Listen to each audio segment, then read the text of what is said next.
What's up, everybody? Thank you for clicking on this video. My name is Adam. I am your host. We are going to be talking about a few of the quarterback news stories related to sports cards that happened over this past week.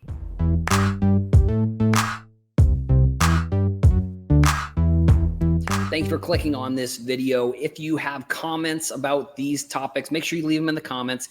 If you are new, make sure you hit the subscribe button. And if you like the video, make sure you hit the like button. Let's get right into it. So the first piece of news that came out was that Lamar Jackson, apparently, he announced by himself on Twitter, which he's been representing himself. I think maybe one of his family members is also helping him with representation. So he announced that he requested a trade back at the beginning of March. When it comes to cards, I guess with Lamar Jackson, it's interesting because he won his MVP. I think he unfortunately had, let me reset this clock here. So when it comes to cards, Lamar Jackson, I think he may have won a MVP at literally the worst time when it comes to his cards potentially, because he won his MVP when cards were absolutely exploding. So his card blew up the same way that a lot of other cards did. But since he was the MVP of the league, his card probably saw a significant higher jump than maybe a lot of others. His cards have dropped down closer to where they were pre-pandemic. And now he's requesting a trade. I mean, I don't like the situation with the situation with Baltimore is a little bit stinky, if you ask me. I just wish that they would be able to give him the money. I do also wish that other NFL teams and quarterbacks could look at the Deshaun Jackson or the Deshaun Watson situation and be like, yeah, that was a mistake by the Browns to give him all that money.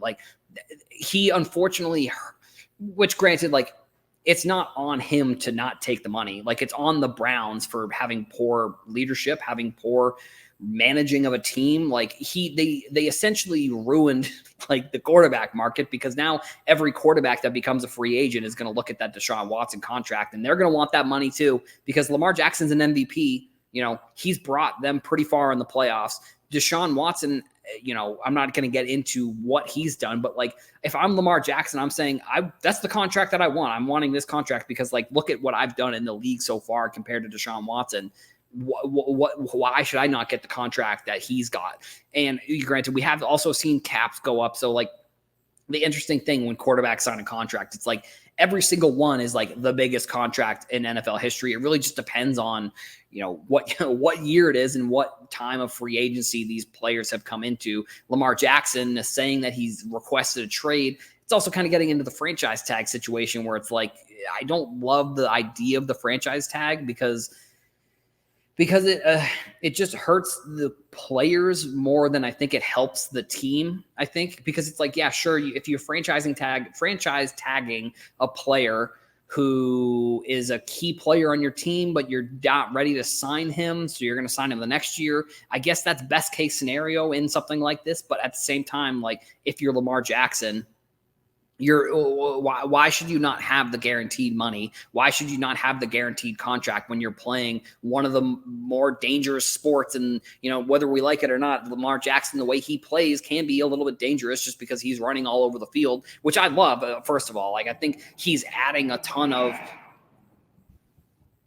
excitement to the game, and he's adding a ton of excitement to the position.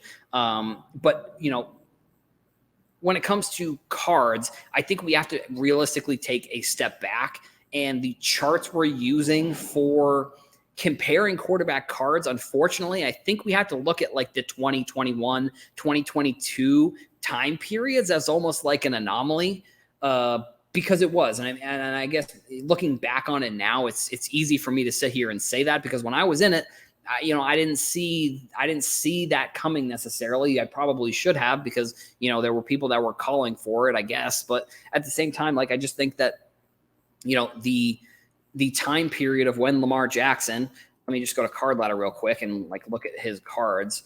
The time period when Lamar Jackson cards were just absolutely exploding. We were still maybe in an era where we didn't know how many of those cards there were. We were still maybe in an era where unfortunately, the cards, people didn't know exactly what they were buying when they were trying to buy. And I guess, obviously if you're buying a Lamar Jackson card for, I think they were like $1,000. I'm trying to compare. Here we go.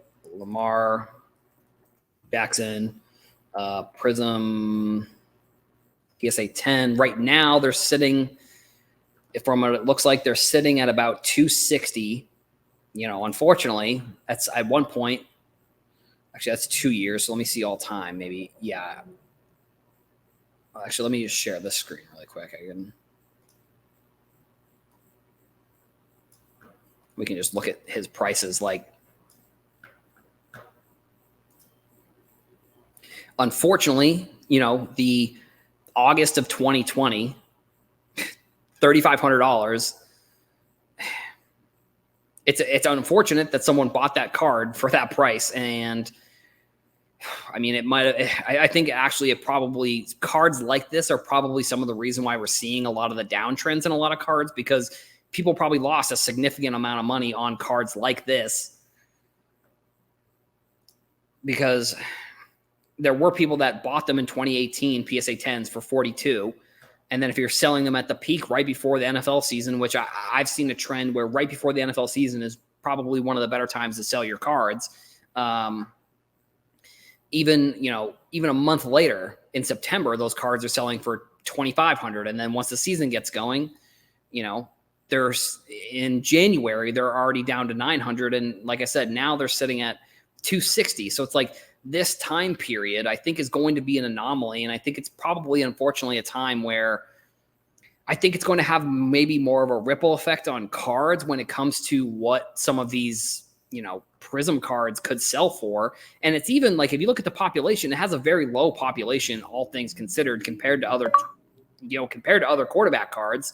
The less than 700 PSA 10. So it's like, in theory, that card should be maybe higher than $260. I guess and this is me speculating a little bit. I'm not saying go out there and pay $260 for the card, but like, with that low of a population, I don't know. I think it should be more in like this area, with like the $300 to or the $400 to $500 range. Maybe the trade talks have hurt his cards a little bit. Maybe, the injury probably hurt his cards a little bit. But overall, like, it's going to be interesting to see where he goes. And if he can play at that MVP potential again, like, I don't expect his cards ever to get to this point again, but I could see them probably getting to, the potentially $1,000 range. Like I said, with less than 700, if you compare that to other players, like, that's a really low population. So for Lamar Jackson, hopefully he can find a place where, I don't know, I don't necessarily think he's disliked here. He's obviously liked, but at the same time, like, they're not giving him the money, which is kind of messed up, which I wish that they would. But that's kind of just overall what's going on with Lamar Jackson right now and some of the news that happened this past week. The other quarterback we're going to get into, we're going to talk about this news pretty quickly. We're going to talk about John Lynch saying that Brock Purdy is, it deserves to be the starter. I think that this could be very misleading because he's not the coach.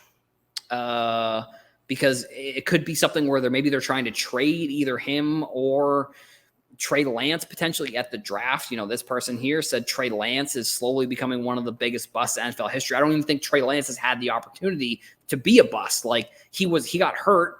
He didn't really start. And then when he did start, he got hurt. And then, so Brock Purdy, again, another player that did get hurt, but at the same time, like,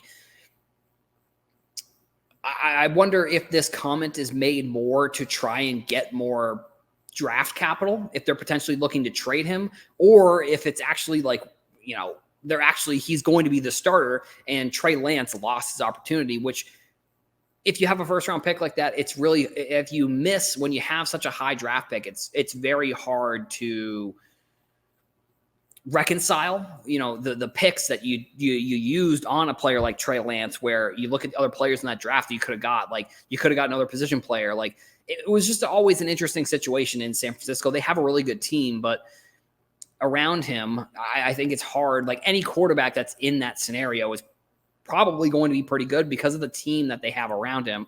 And then we'll get to the other Brock Purdy news that Panini came out with. Panini America product release schedule says stays on track for football products. If the Panini America product release schedule stays on track, that's a sort of a strange way to word it. But either way, Brock Purdy's first RPA is going to be coming out of 2022 National Treasures.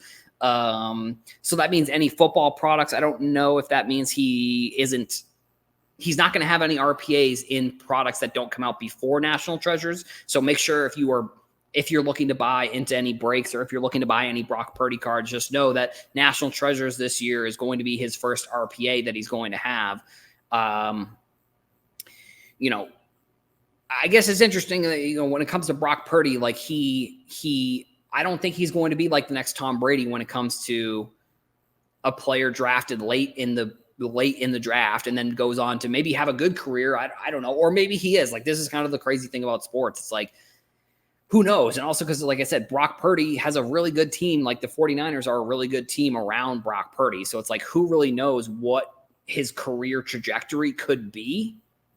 So if you're into Brock Purdy, if you're trying to buy any of his cards, just know that the news around him, I don't know if it's necessarily all, I don't know if it's all sunshine and rainbows, because like what's going to happen with Trey Lance? Sure, Jimmy G goes over to the Raiders, so he's not going to be, you don't have to worry about that. But like, what are they going to do with Trey Lance? Like, are they going to be able to trade Trey Lance? Are they going to trade Brock Purdy? Like, who really knows? And if they trade Brock Purdy, what happens to some of his 49er cards? Like, do they lose value because he's not in a 49ers jersey?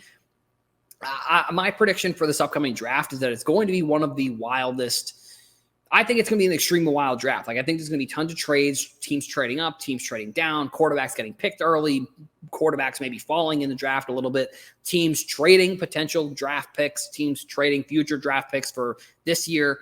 I don't know, because last year, Brock Purdy, turns out he's going to maybe be one of the best players coming out of the draft. And it's like, and maybe it gets into the conversation for sports card people where it's like, maybe the Trey Lance, the Zach Wilson, sure, they're like the next shiny quarterback card or the next shiny quarterback that's new and has an opportunity, but like maybe they're not always the player that we expect them to be, and that maybe a player like Brock Purdy is, maybe, I don't know, maybe there's more of an opportunity to buy some of the quarterbacks who are drafted later on at potentially cheaper prices. Maybe those cards have more upside than drafting like a Zach Wilson or Trey Lance. I think is a perfect one-to-one example here with the 49ers. Those cards were probably pretty expensive when you were buying them.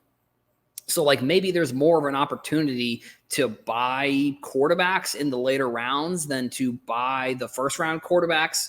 I don't know. Like I said, it's all speculation, but I think those two kinds of pieces, I think Lamar Jackson may be another example. Like Lamar Jackson was the 30th pick in that first round. Sure, still a first round pick, but like I don't think people really expected Lamar Jackson to turn into this player that he is today. Obviously, he had a lot of hype in high school, and then plays at Louisville and has really a phenomenal season and gets drafted by the Ravens. But it's like the Ravens, it felt like when he got drafted there, it felt like he was a little bit out of place when it came to their play style.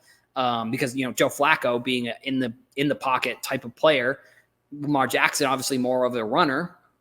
So I don't know. Maybe it's just you look at players, if you're looking to prospect within football, that are on the maybe later round draft picks versus first round draft picks, because you never know really who, and I think it just shows that you never really know who's going to pan out when it comes to players, and it depends on situations and all this kind of stuff. So I'm interested to hear your thoughts about these products and players and quarterbacks.